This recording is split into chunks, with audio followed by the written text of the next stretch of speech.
नमस्कार दोस्तों, जैसा कि आप जानते हो कि हम लोग 10th क्लास की मैथ डॉक्टर सुधीर कुमार द्वारा लिखी गई है उसको पढ़ रहे हैं और उसमें कुछ इम्पोर्टेंट टॉपिक कवर कर रहे हैं और ये हमारी 3rd वीडियो है। और इससे पहले भी हमने 2 वीडियो डाल चुके हैं हम, जो फर्स्ट क्वेश्चन और सेकंड क्वेश्चन पे थी एक्सरसाइज, जो फर्स्ट 1.1 की एक्सरसाइज के फर्स्ट क्वेश्चन और सेकंड क्वेश्चन की मैं वीडियो पढ़ चुकी है मेरे चैनल पे। आप अगर उसको सब्सक्राइब करोगे तो आपको वीडियोस मिल जाएंगी। ठीक है, अगर कोई प्रॉब्लम आती है क्वेश्चन से रिलेटेड या फिर कोई आंसर नहीं समझ में आता है तो आप नीचे कमेंट करके मुझसे पूछ सकते हो। मैं आपको आंसर मतलब प्रोवाइड कराऊंगा। मैं उसकी एक नई वीडियो बना के डाल दूंगा, आपको मिल जाएगी। ओके, चलिए स्टार्ट करते हैं बिना लेट किए हुए। 3rd नंबर क्वेश्चन क्या कह रहा है? 3rd नंबर क्वेश्चन कह रहा है किसी धनात्मक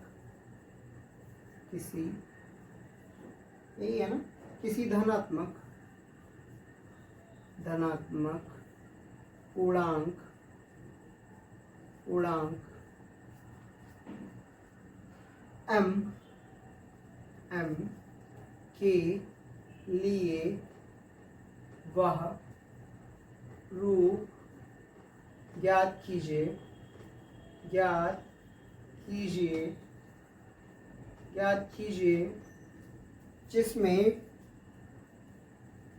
जिसमें प्रत्येक धनात्मक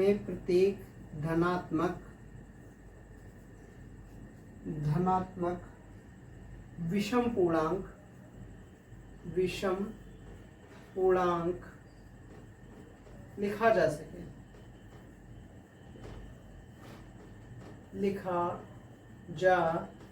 सके। ओके, अब देखिए क्या कह रहा है क्वेश्चन। कह रहा है कि किसी धनात्मक पूर्णांक m के लिए वह रूप ज्ञात कीजिए जिसमें प्रत्येक धनात्मक विषम पूर्णांक लिखा जा सके। ठीक है, तो अब इसमें हम क्या करेंगे? पहली चीज तो हम m की वैल्यू रख देंगे। m की वैल्यू क्या है? 1, 2, 3, 4, 5, 6। ठीक है, इनफाइनाइट, ये m की वैल्यू है। अब हम जैसा कि जानते थे कि r की वैल्यू क्या है? r is equal to 0, 1।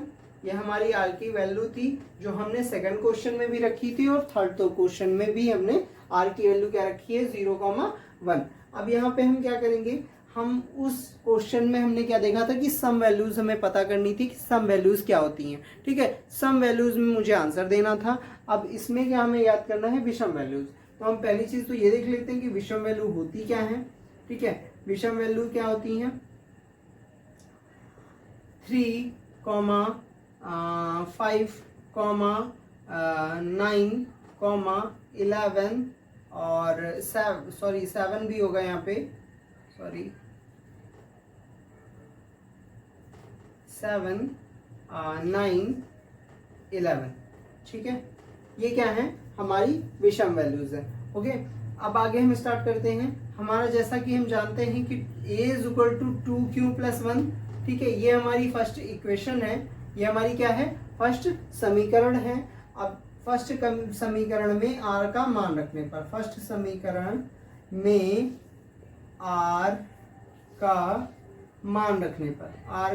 मान रखने पर अब देखिए r का मान रखेंगे तो यहाँ पे क्या आ जाएगा? हमें क्या मिल जाएगा?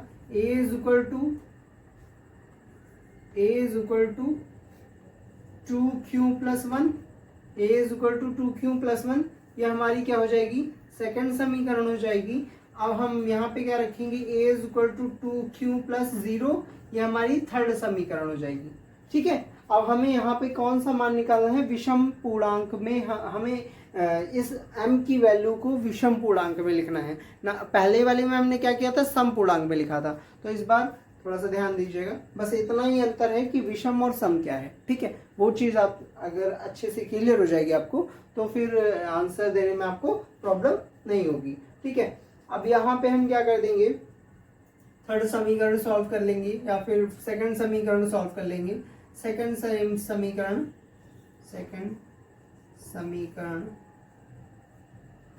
सेकंड समीकरण में आप या फिर ऐसे भी कर सकते हो कि देखिए, ठीक है, सेकंड समीकरण में थर्ड समीकरण को सॉल्व करने पे ये थोड़ा सा उल्टा हो गया है। यहाँ पे ये सेकंड समीकरण है, ये सेकंड समीकरण है और ये थर्ड समीकरण है। ठीक है, आप चाहो तो ऐसे भी कर सकते हो, आप चाहो तो वैसे भी कर सकते हो, आप इस चीज़ से बेफिक्र रहो। ठीक है, आप सेकंड समीकरण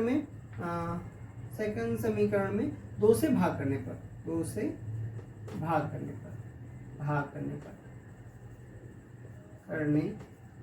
ओके, सेकंड समीकरण को 2 से भाग करने पर। अब देखिए इसमें क्या हो जाएगा, a is equal to 2q plus 0, ये 2 और ये 2। ठीक है, तो यहाँ पे क्या आ जाएगा, a is equal to 2q upon 2 आ जाएगा। ठीक है, 2 से 2 कैंसिल हो जाएगा, तो यहाँ पे हमें क्या मिल जाएगा, a इज इक्वल टू 2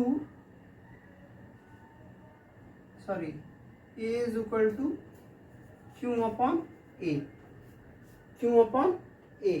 ठीक है, यहाँ पे हमें a इज इक्वल टू हमें क्या मिल जाएगा, q, क्योंकि यहाँ पे 2 से 2 कैंसिल हो जाएगा तो a is equal to q मिल जाएगा। अब देखिए यहाँ पे थर्ड समीकरण जो है वो एक सिंपल समीकरण है, ऐसा भी कह सकते हो आप, क्योंकि a is equal to q होता है और q एक समपूर्णांक है। ठीक है, तो ये हमारा m की वैल्यू हो जाएगी। ठीक है, क्या हो जाएगी, m की वैल्यू हो जाएगी, जैसा हमने उसमें देखा था। आपको याद होगा जब मैंने फर्स्ट इक्वेशन लगाई थी, सेकंड क्वेश्चन में जो हमने सम पूर्णांक निकाले थे, तो a इज इक्वल टू मैंने 2m लिखा था, याद है आपको। तो a is equal to 2m जो हो जाएगी वो सम पूर्णांक हो जाएगा।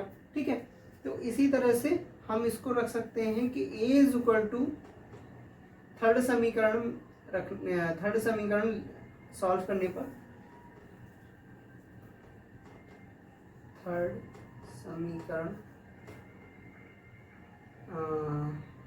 थर्ड समीकरण सॉल्व करने पर या फिर थर्ड समीकरण रखने पर, देखिए थर्ड समीकरण रखेंगे तो क्या हो जाएगा, a is equal to 2q plus 1। ठीक है, तो यहाँ पे हम जानते हैं कि 2q को हम क्या लिख सकते हैं, 2m लिख सकते हैं, 2m प्लस 1। इसको आप चाहो तो आगे भी सॉल्व कर सकते हो, वो आपके ऊपर डिपेंड है, क्योंकि यहाँ आप m की वैल्यू क्या मानते थे, यहाँ से यहाँ तक थी m की वैल्यू, तो आप चाहो तो m की वैल्यू यहाँ पे रखी, कैसे मतलब पता कर सकते हो कि ये विषम है या सम है। तो m की वैल्यू में 1 रखोगे तो कितना आ जाएगा, देखिए a is equal to 2 into 1 plus 1 कितना हो जाएगा, a इज इक्वल टू 3 आएगा, मतलब ये क्या है, एक विषम पूर्णांक है। ठीक है, आपका आंसर यहीं पे आपको मिल गया है। ओके, यहाँ पे ये भी लिख सकते हो, फिलहाल ये आंसर होगा आपका। ओके, अगर इसमें कोई भी प्रॉब्लम आती है तो आप नीचे कमेंट करके मुझसे पूछ सकते हो। Thank you.